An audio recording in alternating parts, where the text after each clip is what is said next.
अच्छा, बिस्मिल्लाहिर्रहमानिर्रहीम। वापस आते हैं अपने लेक्चर की तरफ। यहाँ पर थोड़ा सा ये इलेक्ट्रिसिटी शॉर्टफॉल है, लेकिन हम कोशिश करेंगे कि थोड़ा बहुत हम दोबारा शेयर करेंगे लिंक और क्लास को आगे ले जाएंगे। अच्छा, तो कुछ चीज़ें जो हमने अभी तक पढ़ी, जिसमें मैंडेटरी प्रैक्टिस, कोर प्रैक्टिस, ठीक है, तो वो तो आपकी इंस्टीट्यूलाइजेशन के लिए बहुत ज़्यादा ज़रूरी है। ये आपके थ्री वो डायमेंशन है जो बहुत ज़्यादा ज़रूरी है आप जब भी इंस्टीट्यूलाइजेशन करते हैं बिजनेस एथिक्स में।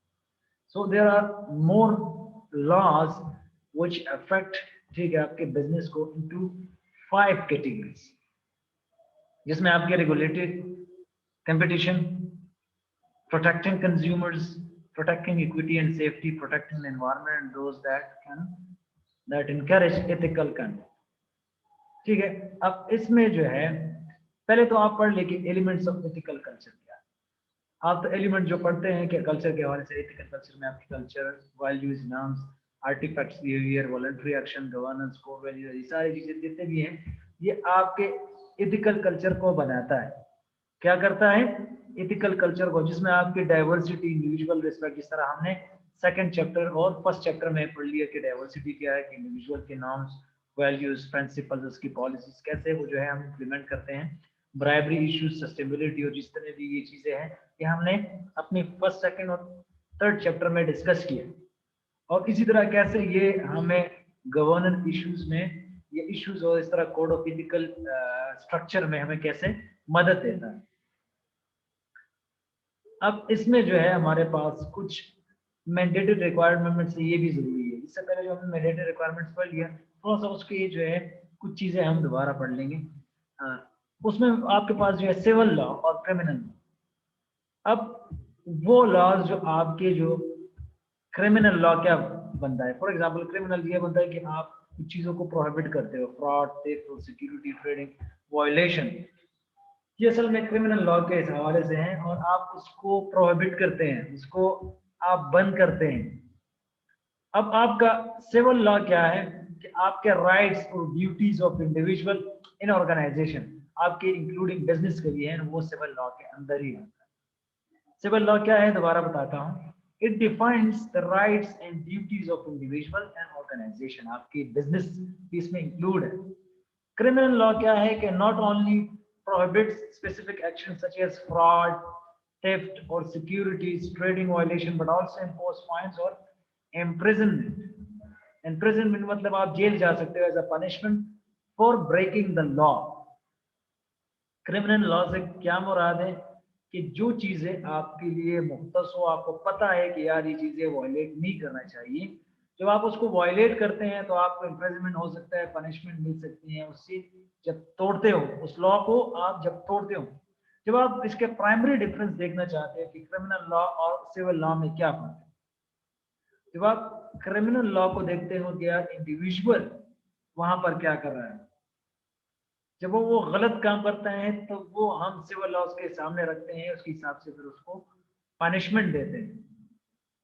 ठीक है, एक होता है कॉमन लॉ, जो आप जजेस जो है वो एस्टेब्लिश करते हैं।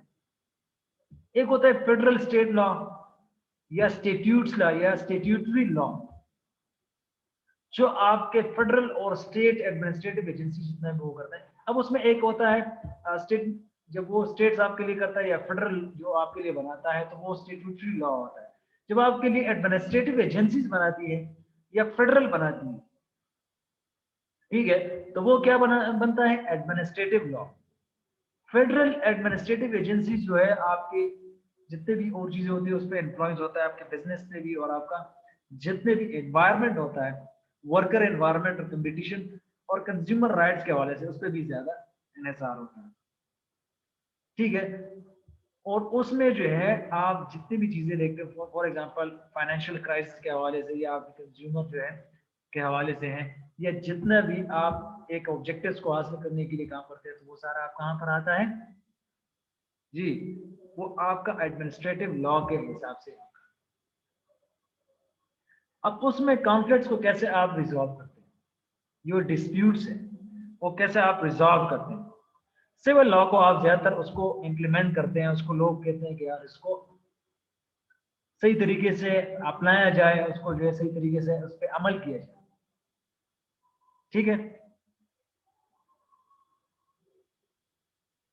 अब लॉज रेगुलेटिंग कंपटीशन, क्या लॉज रेगुलेटिंग कंपटीशन। अब सबसे पहले हमारे पास यही वाला है, लॉज रेगुलेटिंग कंपटीशन।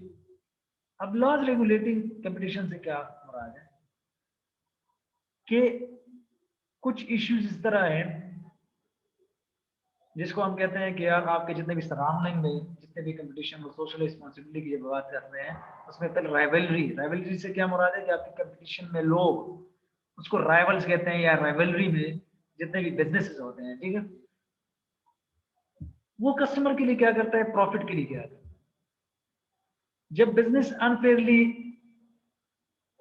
वो किसी जगह पर कम्पीट करता है तो उसमें खामखा कुछ इश्यूज आ जाते हैं, या लीगली या सोशल रिस्पॉन्सिबिलिटी इश्यूज को वो जो है ना आपके सामने आ जाता है। और कभी कभी इंटेंस कंपटीशन भी जो है वो कंपनी में मैनेजर बनाते हैं ताकि वो कंपनीज की सर्वाइवल को थ्रेटन किया जाए, कंपनीज की सर्वाइवल को थ्रेटन किया जाए। और इसी तरह अब इस सिचुएशन में क्या करता है, वो चीजों को अनएक्सेप्टेबल ले रहा है और वो अल्टरनेटिव को एक्सेप्ट कर रहा है, और वो क्वेश्चनेबल प्रैक्टिस को देख रहा है कि यार किसी तरह कंपनीज को सर्वाइव की जाए। बहुत अगर आप देख ले इंटेल और माइक्रोसॉफ्ट, अब वो एक दूसरे में जो है ना बिलियन ऑफ डॉलर जो है ना वो कर रहे हैं। अब उसमें एंटी ट्रस्ट एक्टिविटीज आ जाती है कभी, ठीक है। और अगर आप देख ले यूरोपियन यूनियन को, तो यूरोपियन यूनियन जो है बहुत ज्यादा फेमस है क्योंकि उसका एक टफ वो है, तो जब आप सस्पेक्ट करते हैं किसी एंटी ट्रस्ट एक्टिविटीज को। इसी तरह गूगल भी जो है इसी इन्वेस्टिगेशन के हवाले से आ जाता है कि वो कुछ इस तरह सर्च इंजन में वो चीजों को देते हैं कि वो पेड सर्विस दे रहे, ठीक है, और पेड सर्विस में जो है वो अपने राइवल को क्या कर रहे हैं, वो उसको अपनी ही जगह पे उसको फेवर कर रहा है। इस तरह ये क्या कर रहा है, कुछ चीजों को वायलेट कर रहा है। अब इस तरह अगर गूगल अगर अभी देख ले तो वो सही तरीके से जो है ना लोगों के साथ वो जो है राइवल के साथ जो सही तरीके से फेयरली कम्पीट कर रहा है, लेकिन कुछ चीजें जो है ना एक जगह पे वायलेट भी हो जाती है, ठीक है। और इसी तरह जो है वायलेशन का मतलब क्या है कि एक चीज को आपको एक लिमिटेशन दिया हो जाता है और आप उसको जो है क्रॉस कर जाते हैं, तो आप वायलेट किया अपने रूल्स को तोड़ना नहीं चाहिए किसी भी जगह पे जो है ना। अगर आप यहाँ देख सकते हैं कि इथिकल में आप जब रिस्क को आप कम करते हैं, जब आपका वेल इम्प्लीमेंटेड एथिक्स होता है प्रोग्राम्स, तो आपका कल्चर जो है रिस्क को जो है ना रिड्यूस किया जाता है, ठीक है। तो आप देख सकते हैं कुछ चीजें जो आपके स्टैंडर्ड्स अच्छे हो तो आपका जो है प्रेशर टू कंप्रोमाइज है 7% होता है, ठीक है। इसी तरह आपके मंथ सही हो, इस तरह ऑब्जर्वर या रिपोर्टिंग सही हो, ठीक है, तो आपका स्ट्रॉन्ग प्रोग्राम्स वीक कल्चर, इस तरह वीक प्रोग्राम्स एंड कल्चर्स, तो ये ज्यादा जरूरी, इस पे ज्यादा ध्यान देना चाहिए।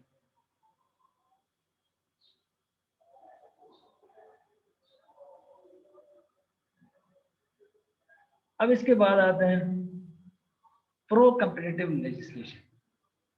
प्रो कंपिटिटिव लेजिस्लेशन से क्या मुराद है, अब कुछ चीजें जो है आप प्रिवेंट करते हो, जिस तरह आप एस्टेब्लिशमेंट ऑफ मोनोपोलीज हैं, अब इनइक्विटेबल प्राइसिंग प्रैक्टिसेस, और कुछ उस तरह के अदर प्रैक्टिस जो आपके प्रैक्टिस को रिड्यूस करे या आपके रिस्ट्रिक्ट या कंपटीशन को जो है बिजनेस को जो है उसको रिस्ट्रिक्ट किया जाए, तो वो क्या कहलाता है, प्रो कंपिटिटिव लेजिस्लेशन।